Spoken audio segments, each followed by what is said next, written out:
नमस्कार। चंडीगढ़ दूरदर्शन में आपका स्वागत है।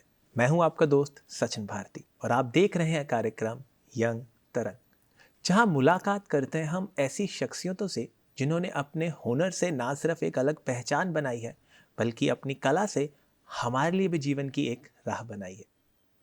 एक बार एक बच्चा एक पार्क में पतंग उड़ा रहा था। पतंग काफी ऊंची उड़ गई। थोड़ी देर में पतंग की डोर टूट गई।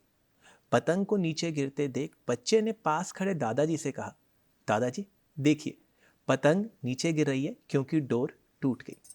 बच्चे की बात सुनकर दादाजी मुस्कुराए और उन्होंने बच्चे को देखते हुए कहा कि पतंग इसलिए नहीं गिर रही क्योंकि डोर टूट गई है, वो इसलिए गिर रही है क्योंकि उसने हवा का साथ छोड़ दिया। जी हाँ दोस्तों, इंसान भी जीवन में तभी गिरता है जो हवा यानी कि हौसले का साथ छोड़ देता है। और आज स्टूडियो में जिन्होंने हमारे साथ राब्ता बनाया है, उन्होंने हौसले की एक ऐसी मिसाल बनाई है जो हम सबको एक आदर्श के तौर पे मानती है। जी हाँ, स्टूडियो में स्वागत करता हूँ चैतन्य का। स्टूडियो में स्वागत है Chaitanya. Thank you so much for having. Chaitanya, सबसे पहले हमारे दर्शकों को अपने बारे में कुछ बताइए। मेरा नाम चैतन्य मुकुंद है और मैं एक डिसेबिलिटी एक्टिविस्ट हूँ, राइटर हूँ, ऑथर हूँ और मुझे सेरेब्रल पाल्सी है। एंड इसके अलावा मैं हमेशा कहता हूँ कि I am a man with mystery and lot of history. Oh nice. Yeah okay, what does this mean कि mystery, man with a mystery with lot of history? इसका क्या मतलब है? क्योंकि अभी मेरे बारे में और भी बहुत कुछ है जो शायद सारी दुनिया नहीं जानती, और आई एम श्योर कि इस जो प्रोग्राम है, इस कार्यक्रम के माध्यम से बहुत लोगों को बहुत कुछ पता लगेगा। और मेरी हिस्ट्री भी बहुत लंबी है। जी बिल्कुल। हिस्ट्री की शुरुआत होती है ना, वो मुझे लगता है कि बचपन से होती है। जी जी। तो सबसे पहले अपने बचपन के बारे में कुछ बताइए। और जो चीज़ मेरे लिए सबसे इम्पोर्टेंट है जानने की, जब आपको अपनी इस डिसेबिलिटी के बारे में पता लगा तो आपने उस चीज़ को किस तरह एक्सेप्ट किया और वहाँ से चीज़ें किस तरह चली? ओके, तो सबसे पहले तो मैं अपनी डिसेबिलिटी के बारे में बताता हूँ कि मेरी डिसेबिलिटी एक्चुअली है क्या। तो मेरी डिसेबिलिटी का नाम है सेरेब्रल पाल्सी। तो सेरेब्रल पाल्सी एक ऐसी कंडीशन होती है जो तब होती है जब आपके बर्थ के टाइम पे आपके ब्रेन को सफिशिएंट ऑक्सीजन नहीं मिल पाती, और उस लैक ऑफ ऑक्सीजन की वजह से आपके ब्रेन में जो डैमेज होता है, और उस डैमेज की वजह से जो आपके बॉडी में कंडीशन पैदा होती है, उसको सेरेब्रल पाल्सी कहते हैं। तो मेरी कंडीशन सेरेब्रल पाल्सी है। और यू नो जब तक मैं 1 साल का नहीं हुआ तब तक मेरी कंडीशन का पता ही नहीं लगा कि मुझे कोई डिसेबिलिटी भी है।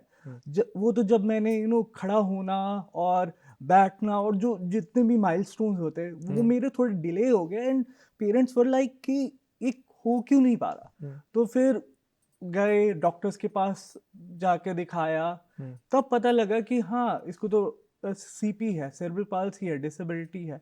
और तब स्टार्ट हुआ एक रियल हसल, वो ना स्ट्रगलिंग जर्नी की शुरुआत। बट जैसा आपने कहा कि मैंने अपनी डिसेबिलिटी को कैसे एक्सेप्ट किया, तो एक्सेप्टेंस में मेरे पेरेंट्स का बहुत बड़ा हाथ है। और मुझे लगता है अगर मेरे पेरेंट्स जो अभी हैं, अगर वो नहीं होते, कोई और पेरेंट्स होते, तो शायद मेरी लाइफ वैसी नहीं होती जो आज है। बिकॉज मैंने बहुत सारे ऐसे पर्सन विद डिसेबिलिटी के पेरेंट्स को देखा है जो अपनी हालातों से हार मान बैठते जब उनको पता लगता है कि यार मेरे बेटे को तो सीपी है, मेरे बच्ची को तो सीपी है या कोई और डिसेबिलिटी है, तो वो निराश हो जाते हैं, हार मान जाते हैं। बट मेरे पेरेंट्स ने हमेशा मुझे यही सिखाया कि be limitless, don't give up. और वही आज तक मैं करता आ रहा हूँ। और उन्होंने भी जब उनको पता लगा तो उन्होंने कहा अच्छा ये चैलेंज है, bring it on. That's great. मतलब ये जो चैलेंज ब्रिंग इट ऑन वाली जो एटीट्यूड है, ये मुझे लगता है पेरेंट्स से ही आया है कि ओके जो होगा देख लेंगे। तो स्कूल में और फ्रेंड्स के साथ तो वो ग्रोन अप कैसा रहा? तो स्कूल में जब मेरी स्कूल जाने की उम्र आई तो बहुत सारे स्कूल्स में बात चली मेरी एडमिशन की। तो ऐसा हुआ कि बहुत सारे स्कूल्स ने एडमिशन देने से मना कर दिया just because I was a person with disability. और जब मेरे स्कूल डेज थे ना, उस टाइम पे उतनी अवेयरनेस भी नहीं होती थी डिसेबिलिटी को लेके, तो प्रिंसिपल्स वर वेरी इनसेंसिटिव, वो बिल्कुल भी सपोर्टिव नहीं थे। एंड बट स्टिल जैसे मैंने कहा, मेरे पेरेंट्स मेरा बहुत बड़ा सपोर्ट सिस्टम है, तो उन्होंने हर बार जब मुझे रिजेक्शन मिली जो प्रिंसिपल्स द्वारा, तो उन्होंने हर बार उस प्रिंसिपल को समझाने की कोशिश की एंड बताने की कोशिश की कि जब हमारे संविधान में ये लिखा हुआ है कि you can't discriminate on the basis of any caste, sex, gender, disability और anything while giving admission to any institution, तो फिर आप कैसे कर सकते हो?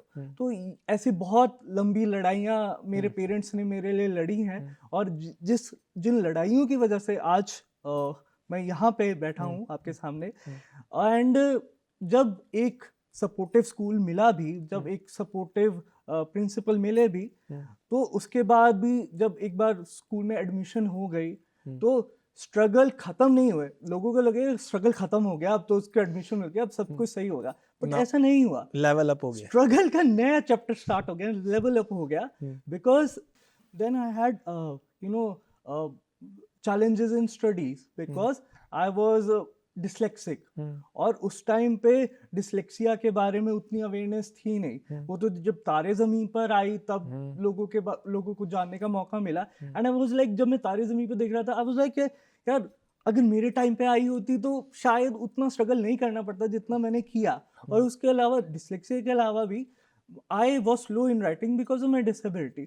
तो मेरे नोट्स जो थे, क्लास वर्क था, वो कंप्लीट नहीं हो पाता था। जैसे अगर मान लो टीचर ने ब्लैक बोर्ड पे कुछ लिखा है, वो नोट्स लिख रही है, मैं नोट उसको कॉपी नहीं कर पाता था पूरी तरीके से, तो मेरे नोट्स, मेरे क्लास वर्क पीछे रह जाता, वो इनकम्प्लीट रह जाता था। और ऊपर से जब आप अपने फ्रेंड्स को, अपने क्लासमेट्स को रीच आउट करो कि भाई मुझे अपना क्लास वर्क कंप्लीट करना है, मुझे नोट्स दे दो, वो नहीं देते थे। वो they were very incooperative, insensitive, and also they used to mock me, they used to mock my disability, mock my gait कि कैसे चलता है। वो होता है ना उस टाइम पे जो बच्चे के वो होते बच्चों की शरारतें, बच्चों का माइंडसेट, तो वो वैसा था। And I faced lot of discrimination and humiliation during my school days, study days.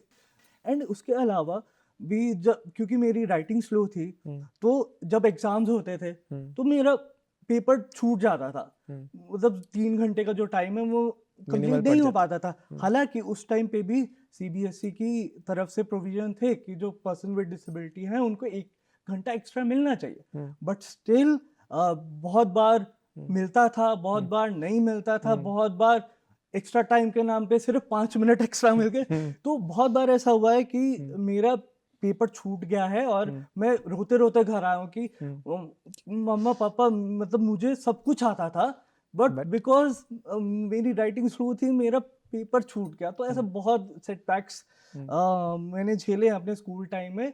But मुझे, I am happy to share कि despite all these setbacks, despite all these challenges, despite all these struggles, I managed to score a distinction in my 10th class. Great. और वो 10th class में जो इतनी बड़ी achievement हुई, distinction हुई, वो एक इवेंट की तरह बन गया। और बहुत सारी न्यूज़पेपर्स में, बहुत सारे टीवी चैनल्स ने उस चीज़ को कवर किया। So I was very happy about it. वो इवेंट था, मुझे लगता है कि व्हेन आपकी लाइफ में हर कोई ये कह रहा हो कि एक्स्ट्रा टाइम नहीं देंगे, ये तो नहीं हो पाएगा, तो उन सब चीज़ों के बीच में डिस्टिंक्शन अचीव करना, तो वो जेन्युइनली एक बहुत बड़ा इवेंट था। तो ऐसा इतनी सारी जर्नी में तो बहुत बार सुनने को मिला ही है कि ओके चैतन्य, ये तो नहीं हो पाएगा। तो जब भी ऐसी कोई बात आती थी तो किस तरह उसे डील करते थे, specifically in the school area या फिर कॉलेज एरिया, उस एरिया में कैसे डील किया इन सब चीज़ों को, कि जब कोई कहता है कि यार 10th तो मुश्किल है या 12th तो मुश्किल है, तो उन सब चीज़ों को किस तरह डील किया? तो मैं हमेशा ये कहता हूँ कि अगर ऐसे कोई कहता है कि तुमसे तो नहीं हो पाएगा, मैं बोलता हूँ अब तुम्हें करके दिखाओ। that's- तो ये एटीट्यूड मुझे लगता है मुझे मेरी फैमिली से आया है, मुझे मेरे पेरेंट्स से आया है, और आई एम वेरी ग्रेटफुल कि मुझे ऐसे पेरेंट्स मिले। और इसके अलावा भी आप ये सोचते होंगे कि अब मेरी स्कूलिंग खत्म हो गई है, मैंने डिस्टिंक्शन हासिल कर लिया, तो स्ट्रगल्स भी खत्म हो गए होंगे। नहीं, It's another level of struggle का एक और नया चैप्टर। एंड बिकॉज क्योंकि जब मेरी स्कूलिंग खत्म हुई, I did my graduation in journalism and mass communication, उस पे भी मैंने आई टॉप्ड इट, अरे वाह। Right, in my university I topped it. उसके बाद when I just after my graduation I landed my first job at the age of 20 I guess. तो वो जॉब जो थी इतनी मतलब क्लेम तो करते थे, जो मल्टीनेशनल कंपनी थी, बहुत ही ज़्यादा रेप्यूटेड कंपनी थी, मैं नाम नहीं लूँगा। तो you know they like they said, they claimed कि हम भाई बहुत ही इंक्लूसिव कंपनी है, हम बहुत ही डिसेबल्ड फ्रेंडली कंपनी है, हम हायर करते हैं लोगों को, ये है वो है, पर्सन्स विद डिसेबिलिटी को। वो था, they hired, they used to hire person with disability, but problem ये आ जाती है ना कि जब आप hire भी कर रहे हो, but still employers are not sensitized, aware enough about the disability, about the different type of disability issues in general। उनको क्या लगता है कि अगर मुझे एक disability है, आपको एक disability है, तो वो सबको एक लेंस से देखेंगे। वो ये नहीं समझते कि जो मेरी डिसेबिलिटी है, आपकी डिसेबिलिटी है, उन दोनों डिसेबिलिटीज के इश्यूज बहुत अलग अलग हो सकते हैं। इवन अगर मेरी सीपी है और आपको भी सीपी है, मेरी और आपकी सीपी के भी इश्यूज अलग होंगे, चैलेंजेस अलग होंगे, पर वो ये नहीं समझते हैं। तो उन्हीं की इस नासमझी की वजह से I had to quit my first job within 2 months of joining. तो ये मेरे को बहुत था मेरे लिए स्ट्रगलिंग पीरियड। और इसके बाद भी बहुत कुछ मतलब बीच में हुआ। I will not get into the details because फिर बहुत टाइम निकल जाएगा, आपको सेकंड पार्ट बनाना पड़ेगा इस इंटरव्यू का। So but I just want to tell you कि जो अब मैं जहाँ पे मैं काम कर रहा हूँ, it's called Enable India, और वो इंडिया की one of the most reputed disability organization in the disability sector। and to be honest, जितना supportive and friendly, disability friendly environment, जितना inclusive environment मुझे यहाँ पे मिल रहा है, मतलब Enable India में मिल रहा है, मुझे नहीं लगता मुझे आज तक मेरे करियर में प्रोफेशनली कहीं और भी मिला है। So I just want to thank Enable India for it. Thank you so much for having me. सबसे इम्पॉर्टेंट बात मुझे यही लगता है ना कि दे नीड टू अंडरस्टैंड कि आप डिसेबिलिटी को स्टैंडर्डाइज नहीं कर सकते। You need to understand, companies को ये बात स्पेसिफिकली समझनी होगी कि आपको वो इंक्लूसिव इन्वायरमेंट जो देना है वो as according to the disability of person provide करना बहुत ज़्यादा ज़रूरी है। और शायद मुझे लगता है कि ये बाकियों के लिए भी उतना ही चैलेंजिंग हो जाएगा, the person who is facing any kind of disability. तो वो दिक्कत मुझे लग रहा है कि समझनी ज़रूरी है कि हर डिसेबिलिटी अपने आप में अलग तरह की है। तो अगर आप वो इंक्लूसिव इन्वायरमेंट कॉलेजेस में, स्कूल्स में, कंपनीज में तैयार नहीं करेंगे तो चैलेंज रहेगा। तो वन थिंग यू सेड कि फैमिली की तरफ से फुल सपोर्ट, फैमिली में ज़्यादा क्लोज कौन है, एंड एनी फ्रेंड जिसने इस सब टाइम के बीच में always on the back of Chaitanya कि यार हाँ मैं हूँ?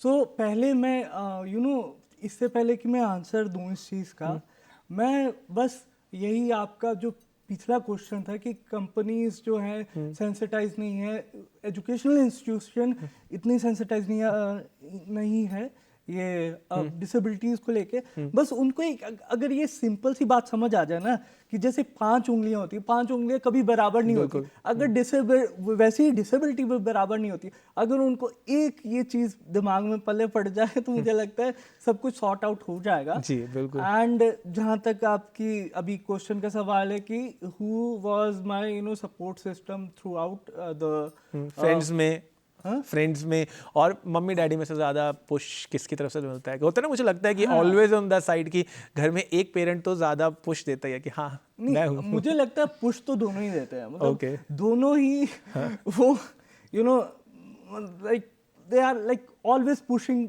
मी टू माई लिमिट्स कि हाँ तुमने ये करना है करना है करना है करना है करना है.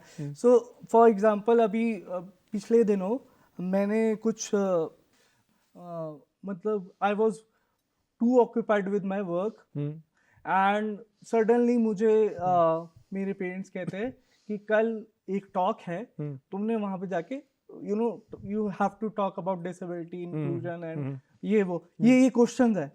मैंने कहा ये एक दिन में मैं कैसे कर पाऊंगा, आई हैव टू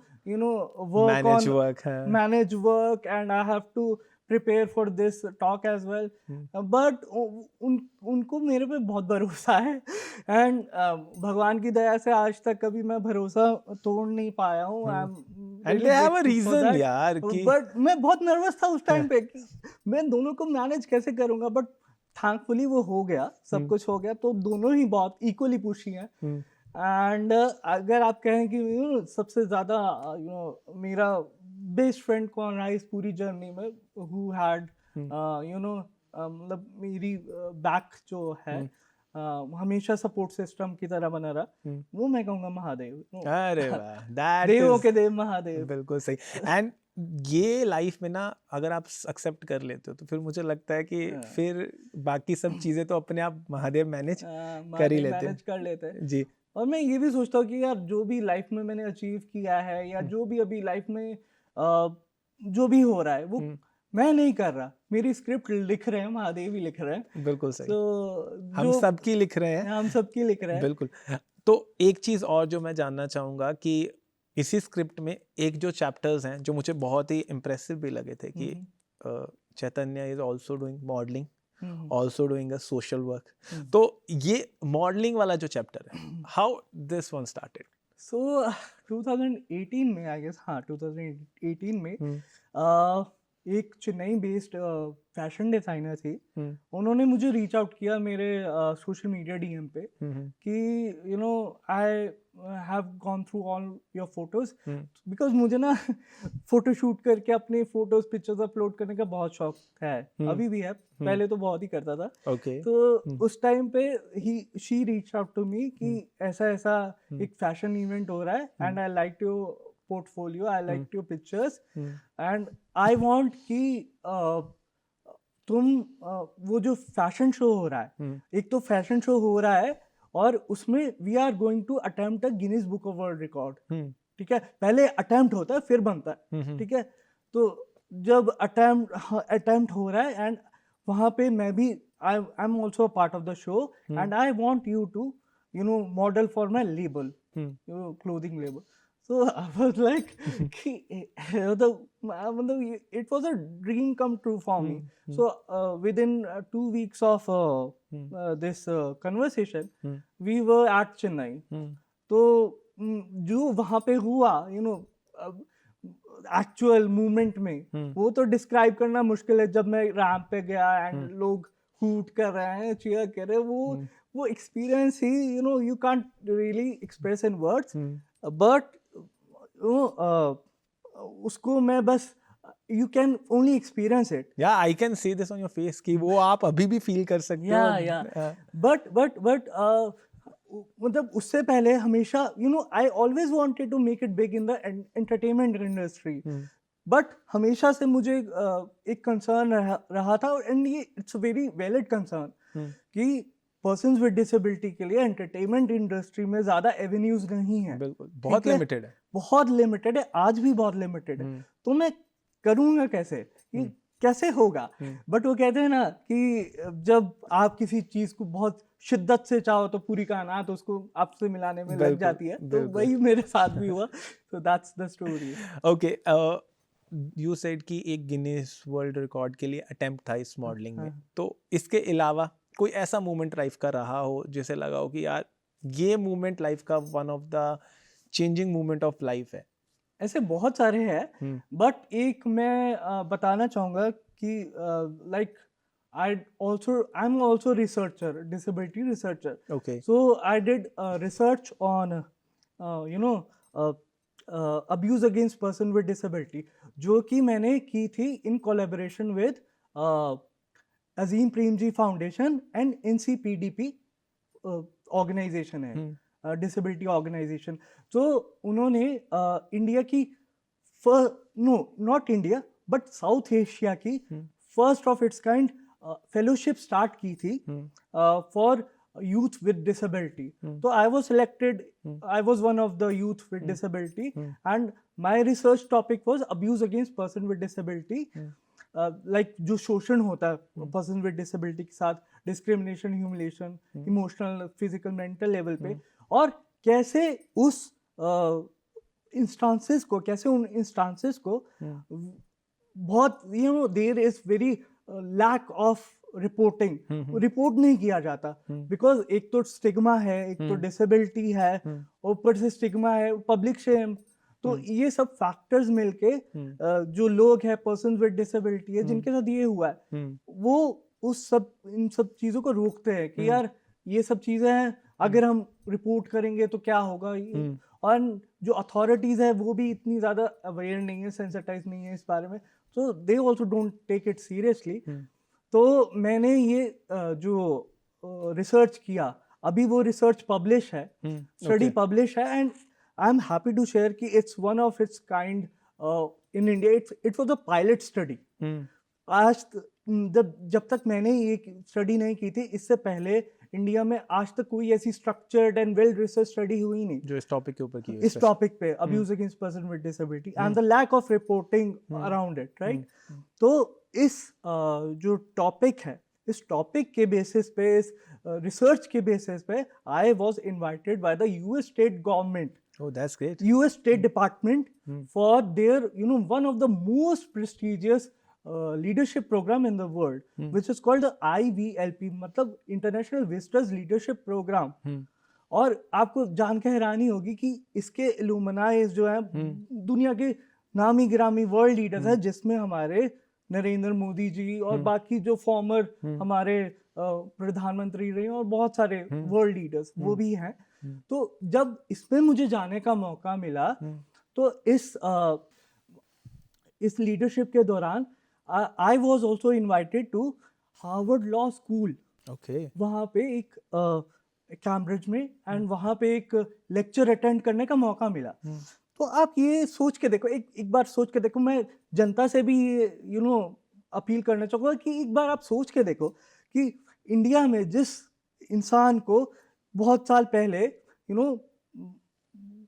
टीचर्स ने, प्रिंसिपल्स ने रिजेक्ट कर दिया था just because he was a person with disability, आज उसी पर्सन विद डिसेबिलिटी को डिसेबिलिटी के बेसिस पे, उसके एडवोकेसी के बेसिस पे हार्वर्ड लॉ स्कूल खुद इनवाइट कर रहा है। तो इससे बड़ा मेमोरेबल मूवमेंट, इससे बड़ा अचीवमेंट कुछ हो ही नहीं मुझे लगता है कुछ हो ही नहीं सकता। बिल्कुल, आई गेस वो आपके चेहरे पे भी फील होता है, और वो मुझे लगता है कि बाकियों के लिए मोटिवेशन बन भी सकती है कि लाइफ में आपको अपने ऊपर गिव अप नहीं करना, तो लाइफ आप पे कभी भी गिव अप नहीं करती। Okay, one another part of Chaitanya is कि आप सोशल वर्क के लिए बहुत कुछ कर रहे हो, तो वहां से कैसे जुड़े एंड क्या डोमेन है सोशल वर्क का?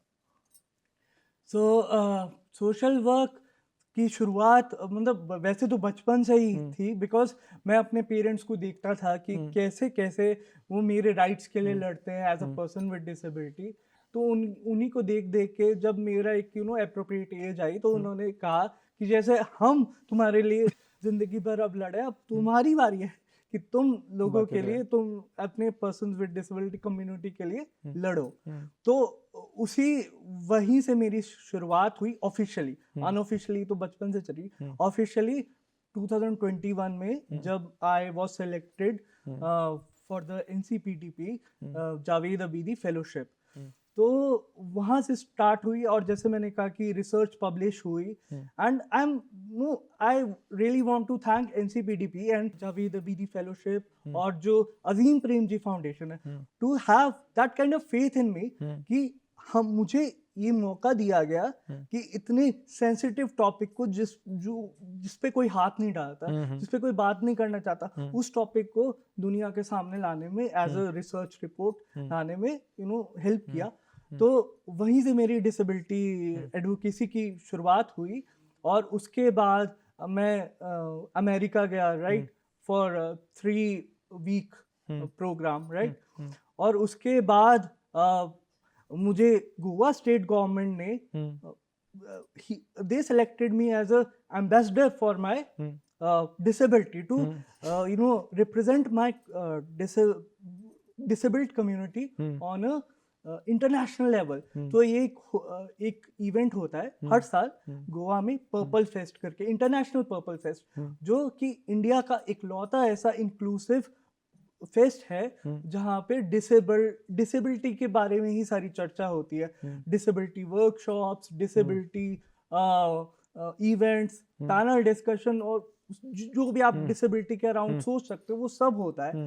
एंड उसको मैं कहता हूँ डिसेबिलिटी का महाकुंभ भी आप कह सकते हो। तो वहाँ पे मुझे as a person with CP अपनी कम्युनिटी को रिप्रेजेंट करने का मौका मिला नेशनल लेवल पे, इंटरनेशनल लेवल पे, बिकॉज वहाँ पे बहुत सारी कंट्रीज भी पार्टिसिपेट करती है। तो वहाँ पे भी मुझे ये मौका मिला। And then I also raise this issue of abuse against person with disability during the fest itself. और उसके बाद इसी साल टाटा स्टील फाउंडेशन ने मुझे Sabal role model award award दिया। And I am really grateful and blessed for whatever I have got in my life. मतलब चैतन्य की अगर मैं लिस्ट काउंट करूं तो where he is achieving list count करूं तो वो बहुत ही लंबी हो जाती है। तो आई गेस उसके लिए शायद दूसरा चैप्टर लग भी जाए। तो एक शॉर्ट में फटाफट, मतलब क्योंकि वक्त थोड़ा सा कम है, तो एक छोटी सी बात पूछना चाहूँगा जो आखिरी सवाल भी रहेगा मेरा आज के प्रोग्राम का, कि अगर आप किसी डिसेबल पर्सन को ग्रो करते देखते हैं just because of your social work, तो वो आपके लिए क्या फील कराता है और आप लोगों को क्या मैसेज देना चाहेंगे कि किस तरह से हम सोसाइटी में डिसेबिलिटी को लेके एक पॉजिटिव थॉट लेके आ सकते हैं? सो मैं यही कहना चाहूँगा कि जैसे पहले आपने कहा कि मुझे कैसा लगता है, आई ऑलवेज फील प्राउड कि कोई ऐसा पर्सन विद डिसेबिलिटी जिसको मैं अचीव करते हुए देखता हूँ, तो मुझे अपना खुद का स्ट्रगल याद आता है कि यार मैं भी तो ऐसे था और मैं भी तो ऐसे अचीव कर रहा हूँ। तो and I always help him और her to get even higher at a higher level। and मैं यही मैसेज देना चाहूँगा यार कि अवेयरनेस एंड सेंसिटाइजेशन बहुत ज़रूरी है। हमें आपकी दया की ज़रूरत नहीं है, as a person with disability मैं बात कर रहा हूँ, हमें आपकी दया की ज़रूरत नहीं है, हमें आपकी सिंपैथी की ज़रूरत नहीं है, हमें आपकी एम्पैथी की ज़रूरत है।